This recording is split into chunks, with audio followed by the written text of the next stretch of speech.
କିଛି ଦିନ ତଳେ ନା ମୁଁ ଦୁଇଟା ମଲ୍ଲି ଡାଳ ଲଗେଇଥିଲି। ଗୋଟେ ଆକ୍ଚୁଆଲି ମୁଁ ଲଗେଇଥିଲି ମାଟିରେ, ଆଉ ଗୋଟେ ଲଗେଇଥିଲି ମୁଁ ବାଲିରେ। ଆପଣମାନେ ଦେଖିପାରୁଛନ୍ତି ମାଟିରେ ଯେତିକି ଗ୍ରୋଥ୍ ଅଛି ତାଠୁ ଅଧିକା ଗ୍ରୋଥ୍ ଅଛି ବାଲିରେ। ହଁ, ମୁଁ ଏଟାକୁ ବହୁତ ଜଲ୍ଦି ଟ୍ରାନ୍ସପ୍ଲାଣ୍ଟ କରିବି, କିନ୍ତୁ ମୁଁ ଦେଖିବା ପାଇଁ ଚାହୁଁଥିଲି ଆକ୍ଚୁଆଲି ମାଟିରେ ଜଲ୍ଦି ଗଛ ଚେର ଧରୁଛି କି ବାଲିରେ ଜଲ୍ଦି ଧରୁଛି।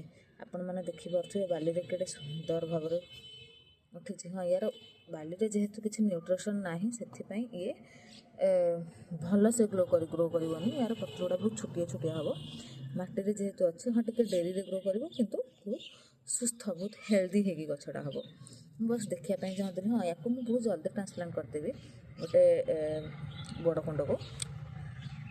ମୁଁ ଦୁଇଟା ଭିନ୍ନ ଭିନ୍ନ ମଲ୍ଲିର ଛୋଟ ଛୋଟ ଡାଳ ନେଇକି ଆକ୍ଚୁଆଲି ମୁଁ ଆକୁ ଟ୍ରାଏ ହିଁ କରୁଥିଲି ଯେ କେଉଁଥିରେ ବହୁତ ଜଲ୍ଦି ଚେର ଧରୁଛି।